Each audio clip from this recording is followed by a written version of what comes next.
Hey everyone, welcome to the KE Report and a daily editorial. Chatting with Jim Tassoni. Jim is the CEO of Armor Wealth Strategies. We bring Jim on pretty much every month to share some of his trading strategies. Jim, very active trader, more of a momentum trader. So we're going to be finding out where the momentum is right now when, quite frankly, boy, oh boy, it seems like day after day we are seeing quite a bit of red on our screens. And things we've heard from other commentators is this rotation or shift to a more defensive market, rightfully so. Look at how much these markets are starting to pick up steam to the downside. So, Jim, let's quickly recap on our last call. When we talked more at the beginning of February, you saw some trading opportunities in financials, gold, and energy.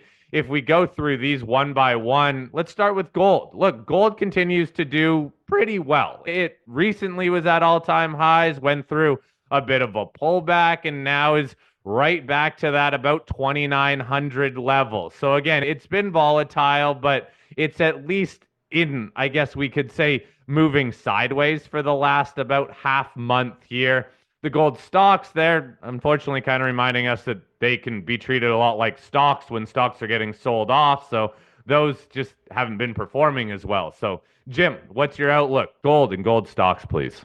Yeah, absolutely. Thanks again for having me, Corey. We've been pretty steadfast in our long gold call for the last few months. And like you said, it's been overall a pretty good trade for the first couple months of 2025. We continue to think that heading into at least into the summer and potentially for the remainder of 2025, there's going to continue to be a bid in the metal. A lot of that has to do with the fact that there's a lot of continual central bank buying that's going on in gold. We're seeing that, and we think that puts a floor in underneath any types of sell-offs.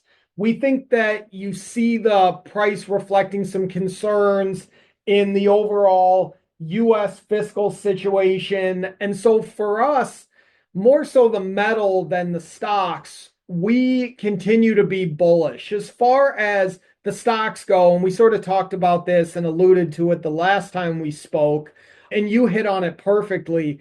The gold stocks still have that word stocks in it, and they're still subject to the underlying economic fundamentals of the world at large. And what we're seeing right now, in our opinion anyway, is a slowing of many of those fundamentals. And so we continue to see stocks as a less favorable way to play some of these themes, especially when it comes to the gold market. Well, Jim, another thing we've been talking about off mic and we talked about last week is the rotation into safer havens. So gold is picking up the bid in kind of this chaotic tariff regime, and there's a lot of uncertainty in the marketplace. The general markets are wobbling a little bit. So it's picking up that safe haven, but so are the bond market. And we've talked about bonds before. It seems like the short end of the yield's getting the lion's share of the interest, but how are you playing the bond market? Yeah, so, and some of the listeners may have remembered, we had a pretty good call going all the way back to September of last year to be short the longer end via the TLT. That worked out really nice for us September into the early part of this year. Fortunately, we didn't get overly greedy. I won't say that we got out at the bottom, but we did close out that position, about 2 or 3 weeks ago. I wish I could say that I was the greatest trader and I flipped around and got long at that point and rode this move back up higher in the TLT. Unfortunately, I didn't do that. We have no position in the longer bond, but to your point, we did start to allocate some of our money into the shorter term ETF, the SHY, which is the 1 to 3 year treasury, for a multitude of reasons. One, like you said, we're seeing momentum in the bond market as that safe haven trade continues to gain steam. And we see this as a place to hide out, a ballast in our portfolio to protect against some of this downside that we're all experiencing in the equity markets right now. Jim, what about some of those other sectors that you mentioned last call? Energy, it's been a mixed bag. Nat gas has done quite well. Oil has been on a wild ride, but unfortunately, ever since about mid-January, it's moved from $80 down to the mid-60s. So that hasn't been that good. But again, nat gas has been doing well. So how do you play those two swings? Yeah, so unfortunately, as you said, oil has not worked out quite the way that we had hoped it would. We got long on what we thought was a pretty good breakout right around the first of the year, using again, let's say the USO ETF, because we tend to play those. We like our ability to manage the volatility a little bit better. Got long at about the 76.85 area.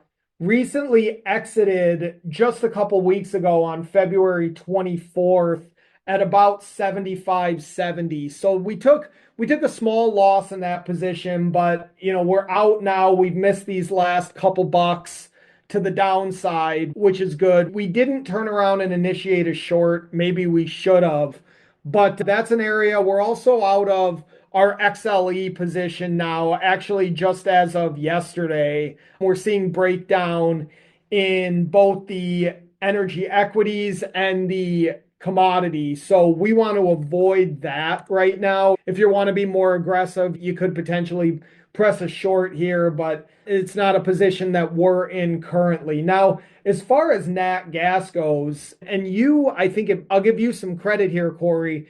I think the last time we were on, you just in passing, I think, mentioned nat gas, and it hadn't really fully been on my radar. But after you mentioned it, I put it onto my trading screen and started watching it. And we actually were able to get long a few weeks back at 1950. And so we've ridden it from 1950 up to over 2370 here now. So it's been a great trade. We'd like to see it hold $22 to continue the momentum higher. But right now, it just seems to be all systems go from a momentum standpoint. Any pullback, and again, remember, it's a very volatile trading instrument, but you get a 2-3% down day met with a 5-6% up day. So we like that. We like that one step backwards, two steps forward type move. Well, Jim, a similar question to with gold and the gold equities. Are you looking at the nat gas equities? There are some companies that have a heaviest weighting or a total weighting to nat gas. Do you think there's opportunity there, or has this move already played through? I think I'd be really careful here, just blindly going in, whether it's the equities or the underlying commodity. I mean, the move we've had has been really strong, and my overbought, oversold indicators are not flashing a warning overbought yet, but they are definitely more towards the overbought, which is kind of obvious, than they would be oversold. And so we don't really like to enter positions in an overbought market. So I think if you had gotten into this trade, and maybe if you had listened to Corey when we talked the last time and put it on your screen and gotten in lower, this is not a place to exit, but at the same time, I don't necessarily know that this is a place to initiate either. Jim, I hear you. It's just kind of hard right now. I feel like to take any definitive long positions in this market because of how much selling we are seeing and money further going to kind of the risk off assets, which another sector that's doing quite well, however, it is starting to roll over today, is the financial sector. Financials have been doing well. Maybe it's the generally higher rates that we have seen. Maybe it's just the fact that people are seeing that the financials have been, I guess, relatively stable. We don't have a whole lot of issues in the banking system right now. What's the play for the financial sector? Yeah, I still think from a fundamental standpoint, I still like the financial sector. I think over the next few years, we're going to continue to see a loosening of regulation, maybe a deregulatory environment. I think the banks are beneficiaries of that type of administration and those type of policies. I think that the trade is, like you said, it's coming off a bit here. We're really watching this area that we're selling at right now. We want this XLF to hold 50-40 on the close. Right now, we're below that at about 50-20, 50-21. So if we get a close below 50-40, we may go to the sideline on financials for a time being and see if we can establish the momentum again. We think a close below 50-40 sort of breaks this momentum that we've been riding for some time here now. And so we think it'd be a good place. It would be a profitable trade for us. We'll take the money, look to redeploy when momentum reestablishes. Well, and Jim, I guess sticking with the theme here of defensive names, the other sector you're mentioning to us off mic that you were in was consumer staples. I've noticed even that Berkshire Hathaway is getting a bid lately, and so do you think that's an area where people can run for cover a little bit in the chaos as just some of those household names?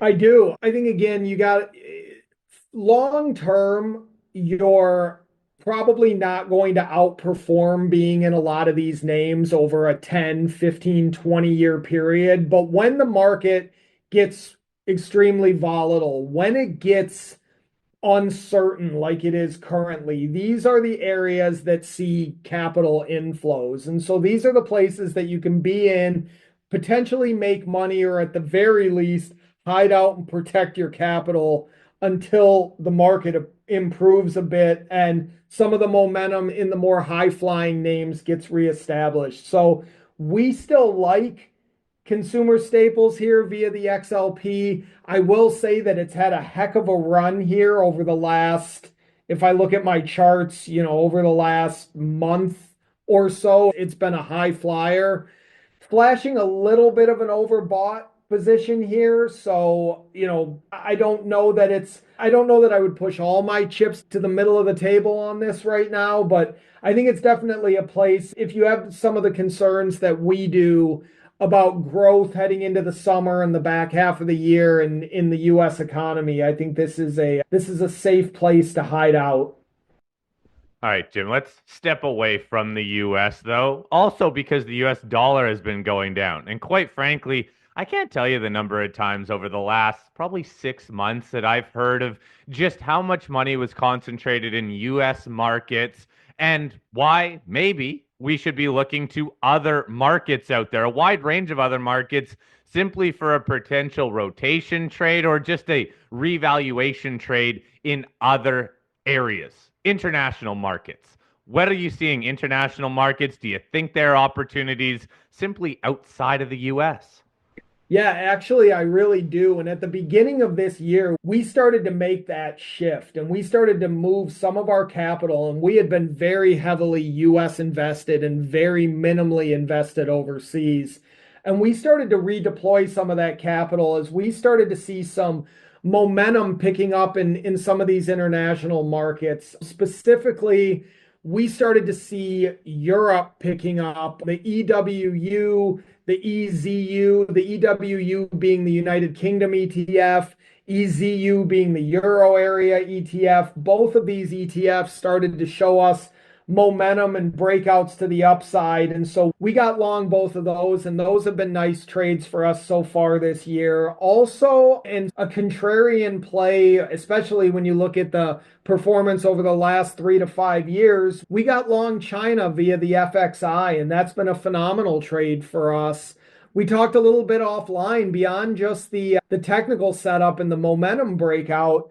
We think that there may be fundamentals behind this too. We've seen the administration or the regime, if you want to call it, becoming what seems to be, at least outwardly, a little bit more friendly to business again after a pretty hard crackdown. We've seen Jack Ma from Alibaba all of a sudden appearing in public again after a several year hiatus.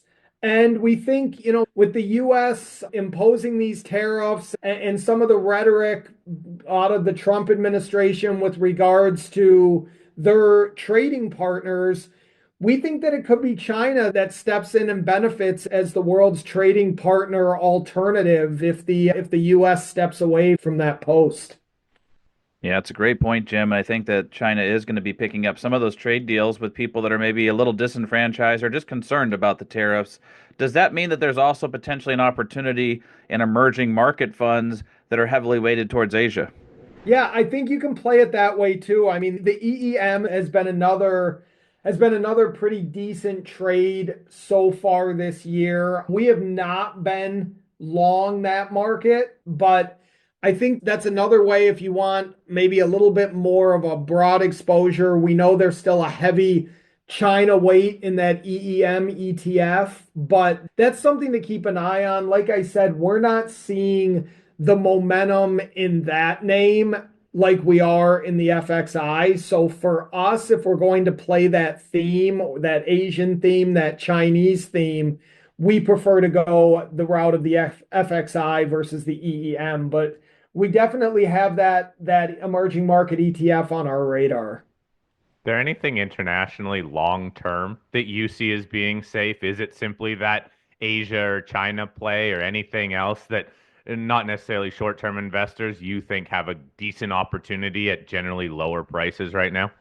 Yeah, I think China you have to be careful with. That's a pretty volatile market. So I don't know that would be the market that I would recommend to just sort of put capital in and walk away from. I mean, that's it just hasn't been that hasn't really worked out for you over the last decade. Not to say it couldn't in the next decade, but just not too volatile a market for me. If I had to put a long-term thesis on a market, I actually really like Europe here. I think it's been an underperformer. I think if we see a rotation out of more of the growthy sectors, and maybe we finally see that growth value dispersion start to come in and normalize, I think Europe is much more heavily weighted. The composition of their indexes are much more value weighted. Their banks have cleaned up their balance sheets. They're much stronger than they were when they got pounded after the financial crisis. I like the fact that they have a lot of luxury goods makers over there. I think even in a slowdown, a lot of these type of stocks will be able to hold their own in this market because people are still going to want those goods. And I think the higher end, at least what I'm seeing, I think the higher end is going to be less affected by a lot of these policies than maybe the middle or lower class, as much as I don't necessarily know that I like to say that. I think that's what we could see. So I like the composition of these European ETFs and European indexes. And so if I had to say a trade for a longer term investor internationally, that would be an area probably that I would be more willing to put capital away and kind of look the other way. Okay. Jim, always interesting to hear. And look, this is just playing more and more into this theme that I'm getting that feeling of is look internationally, even though some of these European ETFs have also done pretty well. From what I'm hearing, they have really lagged US markets. And maybe we are seeing that shift simply away from the US dominance that we've seen for quite some time in these markets. Again, Jim Tassoni, CEO of Armor Wealth Strategies. Jim, always great chatting with you. Thank you very much for your time today. Thanks, guys.